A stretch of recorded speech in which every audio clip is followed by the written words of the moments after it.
В этой машине установлены две турбины TD04.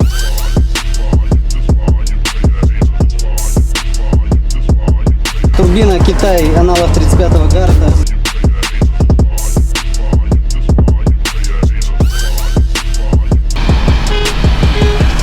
Давай. Хорошо надулся Эви. Это суровый автоспорт.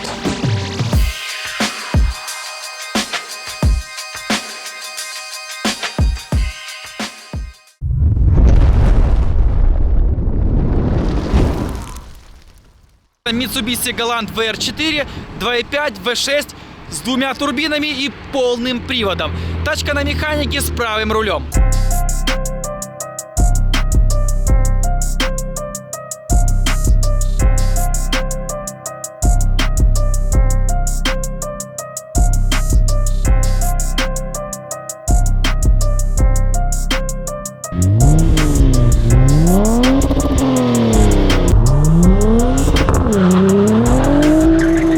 Так, что в старушке под капотом? Давайте посмотрим вместе с вами, потому что сам хозяин даже не в курсе. Пайпы, увеличенный кулер, вижу блоу HKS, буст-контроллер, нулевик.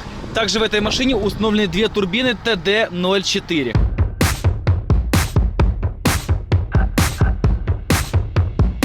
Я чувствую, что сейчас будет надругательство над машиной марки BMW, и я не могу этому препятствовать. Готовим на старт BMW F30 328. X-Drive 245 сил против старого, но очень бодрого японца.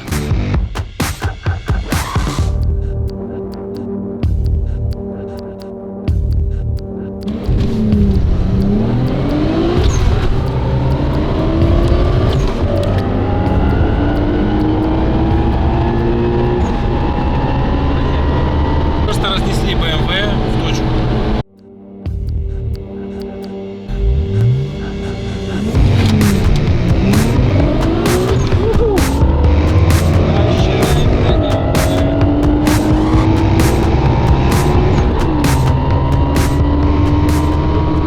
Вот эта рисовозка едет, по-настоящему едет. 328 ей не ровень, нужно искать 335.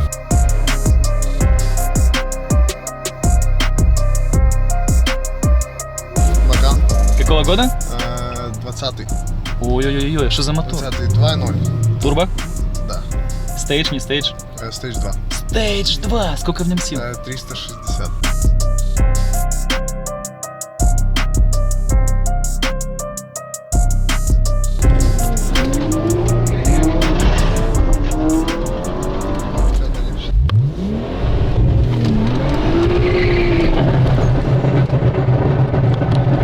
В общем, пришлось прервать гонку.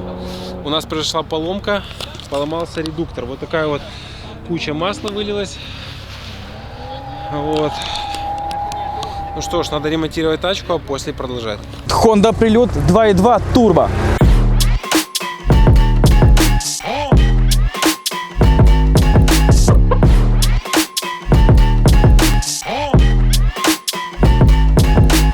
Турбина Китай, аналог 35-го Гарта. Даунпайп, все кастом, 3.0 дюйма до конца. Большой интеркулер стоит, тоже Китай. Под капотом абсолютно все кастомное, никаких китов, все собиралось по запчастям. Что за по поршневой что?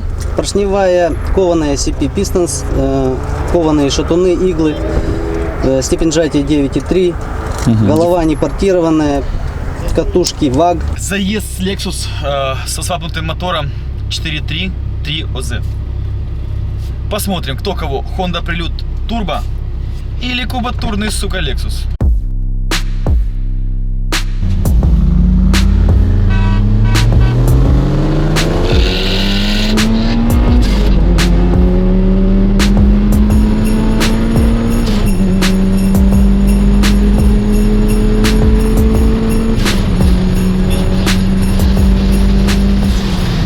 Такое ощущение, что Prelude раскочегарился только к 100, наверное, 80 либо 200.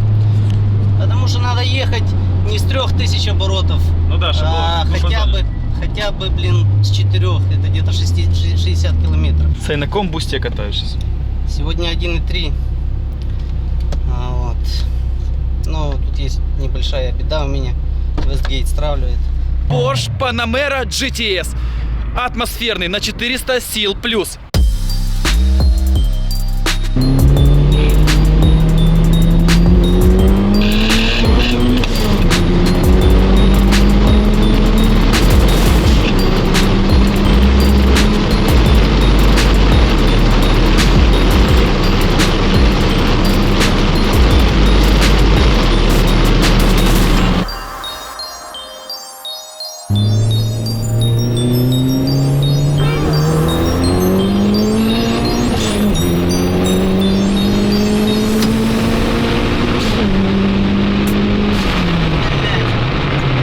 Сейчас зарубим Audi и Infiniti.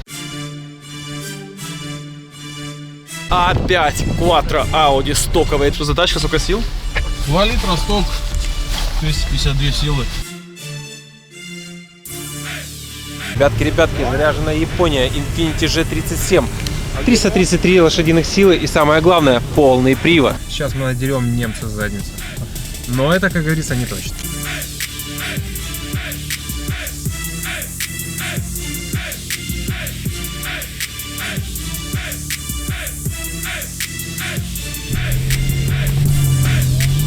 О, хорошо плюнул Infiniti, идем ровненько. Не может этого быть.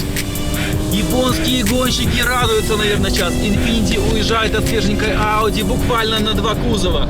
Да, вы видите, что полный привод Atmo 3.7, 300 сил плюс. Такие смогли объехать свеженькую Audi. Ну, бля, разница-то, блин, колоссальная, около 100 лошадок. Готовим бойцов на второй раунд. Скажем так, для честности, в Audi будет всего лишь 1 пилот, а в Финике будет 2 человека. Посмотрим, какой будет разрыв.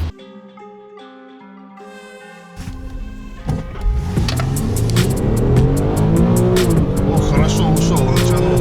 Да, лучший старт у Audi. Сейчас мы его сожрем. Давай! Чуть-чуть осталось. Чуть-чуть. Ну, вровень фактически, я бы сказал. Здорово, что за элик такой? Здравствуйте. Evolution 9 весь стоки. Ничего. Сколько сил? 280. Ребята, пятая свеженькая на 245 сил на DSG коробочке, полный привод против Evolution. Давайте посмотрим.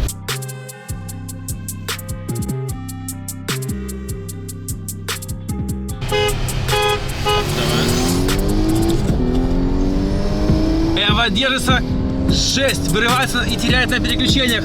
Ровненько идем, Эва слегка впереди, переключился. Пол кузова впереди наводит Evolution.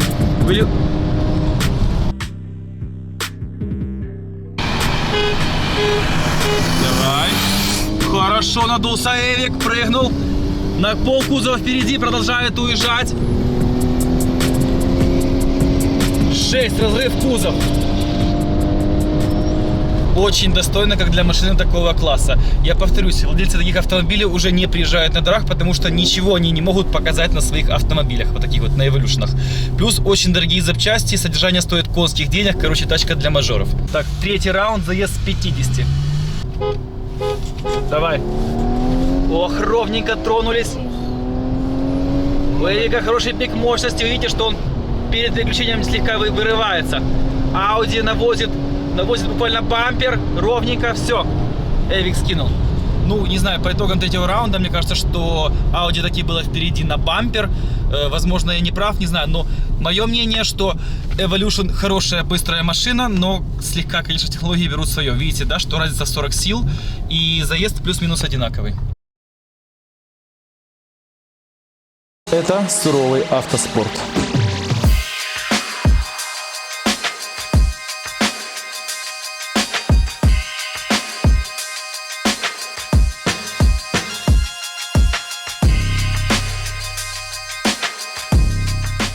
С чем мы столкнулись дальше? Значит, на высоких оборотах клапана подвисают. Клапана мы облегчили. Как избежать, скажем так, зависания клапана и встречи клапана с поршнем? Мы решили попробовать поставить другие клапанные пружины. Вот они. Значит, когда проектировался этот наш мотор, это было примерно 10 лет назад, тогда все собирали на пружинах от Opel. Вот эти вот 2-литрового мотора, все их знают. Ну, потому что не было альтернативы. На сегодняшний день Андрей посмотрел как бы на кулаки, на наших распредвалах. В принципе, прикинул, что жесткости пружин Opel, которые дают там порядка 60 килограмм, не хватит. Нам нужны пружины минимум на 80 килограмм. Значит, было принято решение в первую очередь решить этот вопрос бюджетно и качественно. Нами были куплены пружины от Evolution. Они на 92 килограмма. Смотрите, это пружина Opel. Вы видите, что витков меньше, визуально витки может быть такие же, но она ниже. Повторюсь, она держит порядка 60 килограмм усилия. Это пружина от Evolution. Она, скажем так, по ширине такая же. Виток сейчас мы промерим штангелем, ну, визуально он такой же, но пружина длиннее. Когда мы столкнулись с выбором пружин, мы обнаружили информацию такую, что есть какие-то российские пружины, в принципе, мы решили их не ставить, а также есть двойные пружины Шрик. Двойные пружины Шрик стоят порядка $500 плюс, также под них нужны новые титановые тарелки, нижние и верхние, но в любом случае мы $700 бы впаялись. Бэушные пружины от Evolution мы взяли $, по-моему, за 40, если не ошибаюсь, прямо в Одессе у нашего товарища. Как и каким методом можно всунуть пружины от Evolution в головку от нашей Лады 2108? Андрей, какие обряды доработок необходимы, чтобы всунуть пружины от Evolution, так как они реально длиннее, в нашу ГБЦ? Первое, просадить посадку. Да, вижу. І поставити 32-й цельник. Ага. Щоб в гідрик обычно не влазить. Но у нас и так цельные толкатели. Больше. У нас же не гидрики, цельные толкатели. Видите, ребят, он просадил посадку под пружины. Сейчас что таким образом пружины сядут глубже.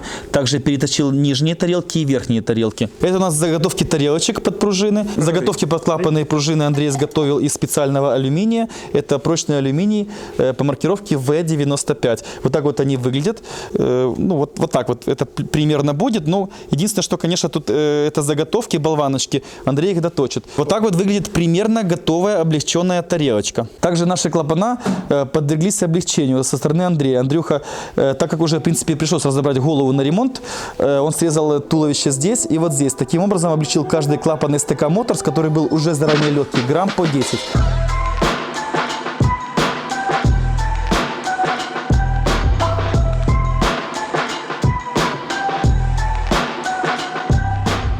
Для каких целей делается облегчение клапанов? Щоб не було висяка.